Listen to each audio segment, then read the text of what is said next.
നമസ്കാരം, ഞാൻ സദനം ഹരികുമാർ. കഥകളിയിലെ താളങ്ങളെക്കുറിച്ച് സംസാരിക്കാൻ ആഗ്രഹിക്കുകയാണ്. കഥകളിയിൽ പൊതുവായിട്ട് ചെമ്പട, ചെമ്പ, അടന്ത, പഞ്ചാരി, ത്രിപുട, മുറിയടന്ത, ഏകം, അങ്ങനെ 7 താളങ്ങളാണ് കഥകളിയിൽ പ്രയോഗിക്കാറുള്ളത്. ഈ താളപദ്ധതികൾ കർണാടക സംഗീത പദ്ധതിയിലുള്ള ഏകം, രൂപകം, ത്രിപുട, മഠ്യം, ഝംപ, അട, ധ്രുവം, അങ്ങനെയുള്ള 7 താളപദ്ധതിയിൽ നിന്നും തികച്ചും വ്യത്യസ്തമാണ്. അതിലേക്ക് ഇപ്പോൾ കടക്കുന്നില്ല. എന്തായാലും കഥകളിയിലെ ചെമ്പട താളത്തെക്കുറിച്ച് അതെങ്ങനെയാണെന്ന് നോക്കാം.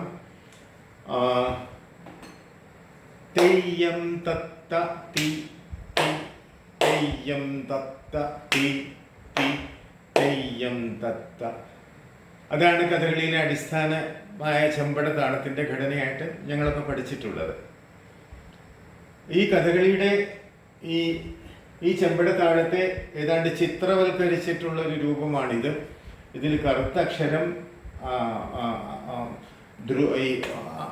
സശക്തമായിട്ടുള്ള മാത്രയും, ഇത് നിശബ്ദമായിട്ടുള്ള മാത്രയും, ഇത് ലഘുശബ്ദമായിട്ടുള്ള മാത്രകളുമാണ് ഈ ലൈറ്റ് ഷെയ്ഡുള്ളത്. അപ്പോൾ തെയ്യം തത്ത തി തി, തെയ്യം തത്ത തി തി, തെയ്യം തത്ത തി തി, അങ്ങനെയാണ് അതിൻ്റെ ഘടന.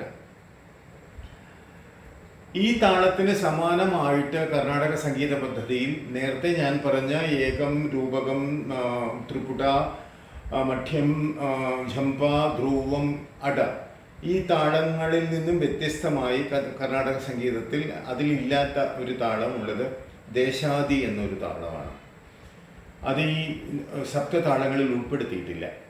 ദേശാദി താളത്തെക്കുറിച്ച് എ.കെ. രവീന്ദ്രനാഥ് ദക്ഷിണേന്ത്യൻ സംഗീതത്തിൽ പറഞ്ഞിട്ടുള്ളത് എന്താണെന്ന് നോക്കാം.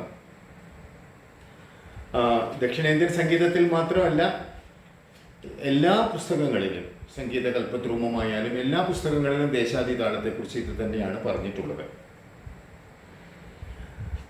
ഒരു വീശും 3 അടിയുമാണ് ഇതിലെ അംഗങ്ങൾ.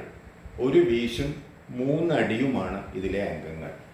അതായത് ഒരു വീശും 3 അടി.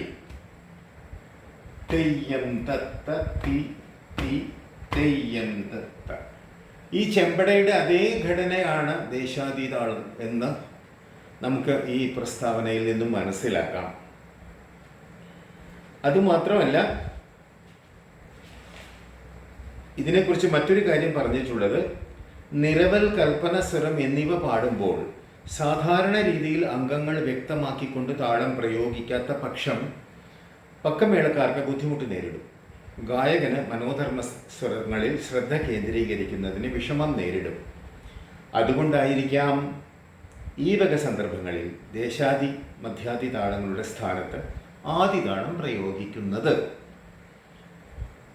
അപ്പോൾ ദേശാദി താളമായിരുന്നു ഒരു കാലഘട്ടത്തിൽ പ്രചാരമായിരുന്നത് എന്നും അത് പിന്നീട് ആദി താളമായി പ്രയോഗിക്കപ്പെട്ടു എന്നുള്ളതും വ്യക്തമാവുന്നുണ്ട് അതിൽ നിന്ന്.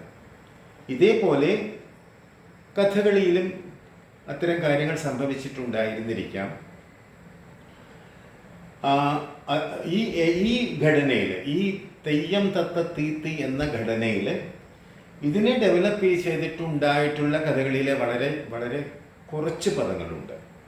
ഉദാഹരണമായിട്ട് കല്യാണ സൗഗന്ധികത്തിലെ കൃഷ്ണൻ്റെ പരിതാപിക്കരുതേ പാണ്ഡവന്മാരെ, അതുപോലെ പഴയ കാലഘട്ടങ്ങളിലെ ലവണാസുരോധത്തിലെ അഗ്രജ, വീര, അനുജാവിസ്മയം, അങ്ങനെ ആ പദങ്ങൾ സദനത്തിൽ ഇപ്പോഴും ഈ ഘടനയിലാണ് അത് പഠിപ്പിച്ചുകൊണ്ടിരിക്കുന്നത്.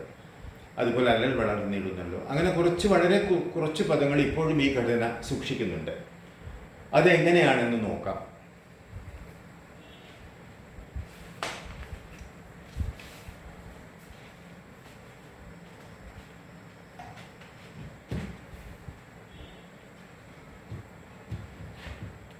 അതെ, പരിതാപിക്കരുതേ പാണ്ഡവന്മാരെ എന്നുള്ള പദത്തിൻ്റെ താളത്തിൻ്റെ നൊട്ടേഷനാണ് ഇവിടെ കാണിച്ചിട്ടുള്ളത്.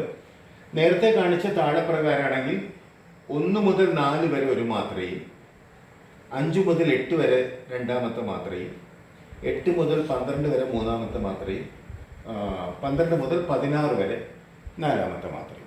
അങ്ങനെയാണ് വരിക. 1:4 എന്ന പ്രകാരം 4 മാത്രയ്ക്ക് 4 × 4 8, അല്ല 4 × 4 16, ക്ഷമിക്കണം.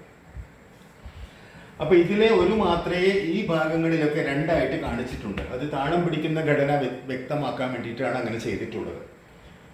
അപ്പോൾ പരിതാപിക്കരുതേ പോലെയുള്ള പദങ്ങൾ എങ്ങനെയാണ് പാടുന്നത് എന്ന് നോക്കാം.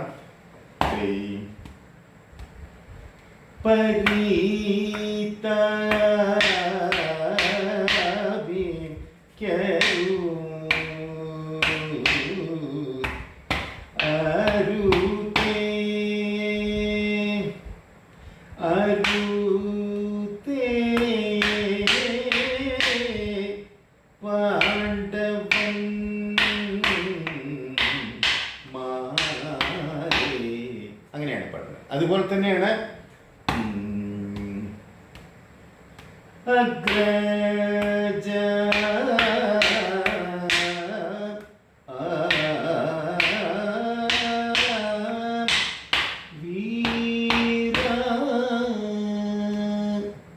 വിഗ്രം, അങ്ങനെയാണ്. അത് സദനത്തിൽ ഇപ്പോഴും ആ പഴയ സിസ്റ്റമാണ് ഫോളോ ചെയ്തുകൊണ്ടിരിക്കുന്നത്.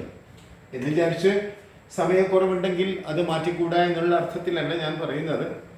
അതെ.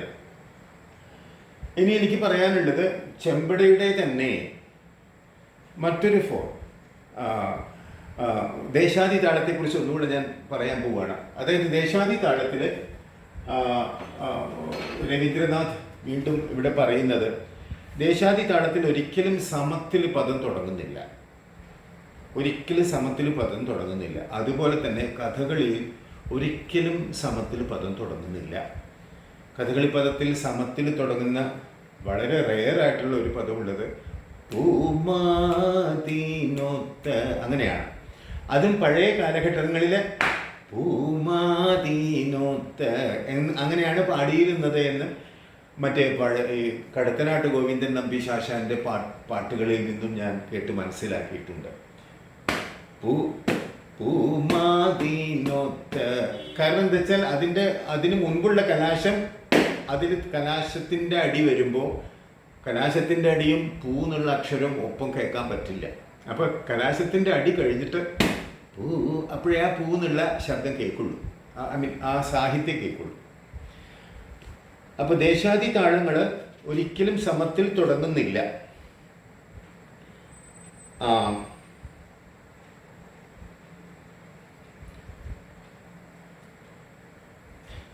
വീശിൽ നിന്ന് 3 അക്ഷരം കഴിഞ്ഞ്, അതായത് മുക്കാലിടം ആരംഭിക്കുന്നതാണ് ദേശാദി താളം. കഥകളിയിലെ അധിക പദങ്ങളും അങ്ങനെ തന്നെയാണ്. കിട്ട പാർഷത്തി മമ്മ സഖി, അതങ്ങനെയാണ്. കിട്ട പരിപാഹിമാം, അതങ്ങനെയാണ്. അതുപോലെ കിട്ട ഹരിണാക്ഷി, അതങ്ങനെയാണ്.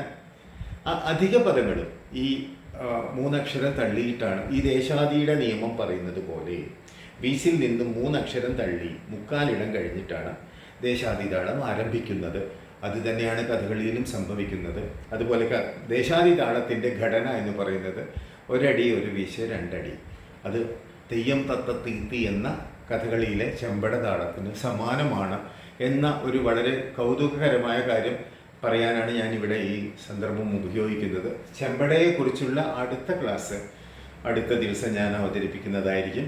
പിന്നെ ചെമ്പടയെ പെട്ടെന്ന് മനസ്സിലാക്കാൻ ഉള്ള ഒരു വായത്താരി എന്താണെന്ന് വെച്ചാൽ, പച്ചത്തത്തെ പാടാൻ വാ പുത്തരിച്ചോറുണ്ണാൻ വാ, പച്ചത്തത്തെ പാടാൻ വാ പുത്തരിച്ചോറുണ്ണാൻ വാ. ഇതിനെ ഒരു അടുത്ത ക്ലാസ്സിലേക്കുള്ള ഒരു ക്ലൂ പോലെ ഞാൻ പറയാം. പച്ചത്തത്തെ പാടാൻ വാ പുത്തരിച്ചോർ ഉണ്ണാൻ വാ എന്ന് പറഞ്ഞാൽ അത് ചെമ്പയായി. പച്ചത്തത്തെ പാടാൻ വാ പുത്തരിച്ചോർ ഉണ്ണാൻ വാ, നെൽക്കതിരും കൊത്താൻ വാ ചെമ്പട താളം കൊട്ടാൻ വാ, അത് ചെമ്പടയാണെങ്കിൽ.